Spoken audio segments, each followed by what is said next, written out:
外资陆续撤走了，有人说与他无关，有人拍手称快。事实上，很多人日渐干瘪的钱包就和他们在网络上释放的戾气有关。如果你不怕失业，不怕工资缩水，不怕经济崩溃，那就继续在网上喊打喊杀吧，把日本人、美国人、欧洲人全部都赶走。到时候呀，希望大俄、三胖和非洲兄弟们可以贡献出他们的资金和技术。这2年大量的外资企业撤离中国，我们已经成功的打倒打败了资本主义，在这件事情上绝对是赢麻了啊！这些外资基本上被我们干的毛都不剩了。接下来就轮到我们中国的企业扬眉吐气了，未来可期啊，兄弟们，未来可期。这是2位中国网友对于外资撤离中国所表达的完全不同的想法。那么，外资真的在加速撤离中国吗？这背后有哪些深层原因？今天就为大家带来一些探讨和分析。先来看一组数据。2月17日，中共外汇管理局公布的数据显示，在中国2024年，外商直接投资净流出1684亿美元，资本外流规模创1990年有数据以来的最大值。而外商流入中国的投资规模仅为45亿美元，降至33年来的最低水平，与2021年的外商投资3440亿美元相比，仅占约1%。也就是说，在过去3年，中国的外商直接投资暴跌了99%。有意思的是，中国土本企业向海外投资的规模，甚至还大于外商投资净流出。根据数据，去年中国投资者向海外投资了共1728亿美元。中国发布的经济数据还显示，上海这一座长期占据全国经济领先地位的城市，其 GDP 总量已滑至全国第11位。而在过去，上海的 GDP 总量在全国300多座城市中一直高居榜首。但是近年来情况发生了很大的变化，随着更多外资从上海撤离，上海的经济已经今非昔比。来看看上海市民上传的目前现状的视频。上海的老外街，原来灯火辉煌，人山人海，现在老外都走了，一个老外都看不见了。今天是周末，周末晚上的老外街没人。先转一圈啊，看看上海听他们说现在经济很萧条啊，看人多不？这根本没啥人啊，国都经济现在怎么了？都没有人消费了，已经香化也没啥人，这些柜姐都在门口等着待客人呢，真的是一个柜台好几个柜姐在门口守着。这是中国现在商场的普遍现象，空荡荡的。看看1楼啊，这是，看看，这下面负一层，这是普遍的现状。商场。一位市民表示，10年前中盛世纪商城在上海新庄属于绝对的核心商场，无论从位置、体量、面积、交通、周边配套、人流都是最好的。当时也入驻了不少500强企业，商场里不论是从地下还是顶层，都是人潮涌动，人山人海，一派繁荣。这里是曾经的家乐福商场，现在早已人去楼空，大门紧闭。其实大卖场就是一条生态链，只要大卖场能活下来，它周边的中小商铺也都是生意兴隆。大卖场如果一旦倒闭，那它所在的那一整层的中小商铺基本上也全都凉凉，这个没有例外，一定会全军覆没。这里是中盛的地下1层，曾经这里开满了各种餐饮、甜品、衣食住行等等的商铺，这些商铺一旦倒闭关门，会出现多少失业人员呢？此情此景真是令人唏嘘不已。还有市民说，今天我们来到长三角最大的服装批发市场上海七浦路，现在是上午9点，七浦路上面没有人，在过去这里是人头攒动，走都走不动。我们走进市场内部看看，终于看到一位勤奋的服装店老板娘自己在拉包。几年前这里停满了上货的大巴、中巴，现在上午9点多只看到2台车。很多批发商被逼无奈，也走上了一人一手机的直播时代。整个市场都很安静，稀稀拉拉的几个拉包工都显得很闲散，很舒适的感觉。以前对上海的印象就是节奏太快，风风火火的感觉，现在这种感觉让我想到了是不是可以像成都一样悠闲的喝喝茶。新万与新七浦之间的这个天桥，过去人多的几乎会把人挤下天桥，一些乞丐在这里生意也很好，现在乞丐都不在这里混了。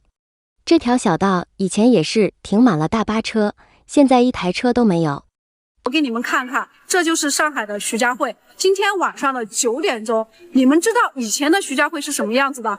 不远了说，就2年前吧。这里周末呀，你挤都挤不动，天桥上都是人。周一到周五哪天不是满满的？外地来旅游的，在上海上班的，到处都是人。以前这个地方的房租啊，最少几百万，现在倒贴估计都没有人过来开。能在这里开店的，大部分都是大品牌，估计呢也是强撑。据悉，2020年，英国连锁超市乐购 Tesco 宣布完全退出中国市场，荷兰飞利浦 Philips 全面退出中国家电市场，美国知名服装零售品牌 Old Navy 宣布退出中国市场。2021年，美国谷歌公司的相关业务也退出了中国大陆市场。美国雅虎停止向中国大陆提供雅虎的产品和服务。日本东芝关闭大连工厂，产能转移到越南和日本本土。2022年，美国苹果公司发布 iPhone 14，在印度工厂组装生产。日本佳能关闭珠海工厂，退出中国，生产线迁回日本本土。韩国乐天宣布解散中国总部，追加对东南亚的投资。2023年，索尼公司将主要工厂迁移到泰国。美国的英伟达也是全球最大的 AI 芯片公司退出中国。美国亚马逊宣布退出中国市场。全球民调巨头盖洛普 Gallup 也宣布撤离中国。2024年，日本本田 Honda 位于武汉市的第2家合资工厂全面停产，裁员2500人。美国 IBM 突然宣布裁员1000余人，关闭相应的研发部门。瑞士利伯海尔 Liebherr 发布声明，将关闭徐州的混凝土业务工厂。日本最大的轮胎制造商普利司通 Bridgestone 关闭了沈阳的工厂，遣散1000多名员工。一位大陆博主发视频心痛地说，一个时代落幕了。2024年2月29日，世界著名的轮胎企业普利司通关闭了国内最后一家工厂沈阳工厂，又一个外资的轮胎企业离开了中国。这次撤出中国给出的原因是因为商用轮胎市场不景气，而工厂的1200名员工何去何从？最起码这些外资企业给的补偿还是很高的，有的能够达到50万，双职工是100万。纯外资企业呢，说实话就是比咱们国内的企业的福利待遇和保障好。普利司通走了之后，意味着全刚开的时代将由盛转衰，对整个轮胎行业的发展影响，我觉得是非常大的。一个时代如果没有，挺可惜。上海又有多少外资撤离了呢？2024年8月9日，北京上汽数字科技有限公司发布的数据显示，仅仅在2020年1月至6月，上海市撤出的外资企业就有12436家，就是说在过去的6个月里，有12000多家海外公司离开了上海，而浦东新区、闵行区是这些外资企业离开上海最多的区。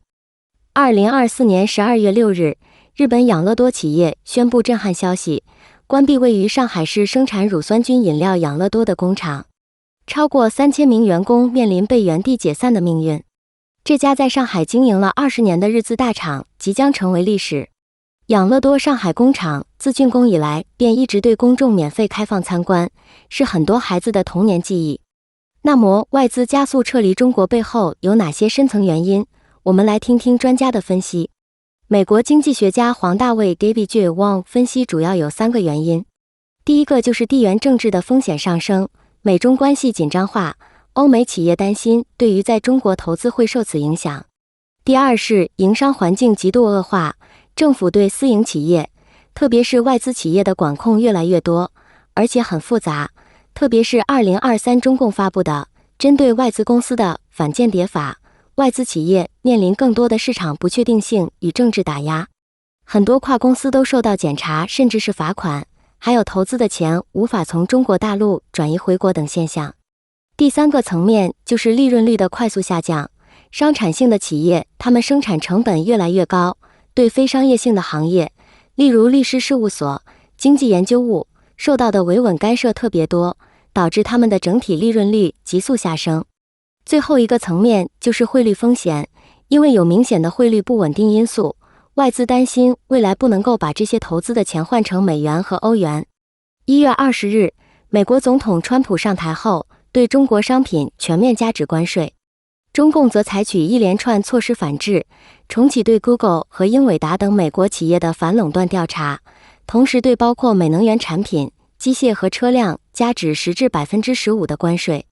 川普第一任期发动贸易战，以促使大量外企和中企将工厂迁出中国。而中国经济在疫情解封后复苏乏力，中共一面加强管控，另一面为了吸引外资，抛出种种措施。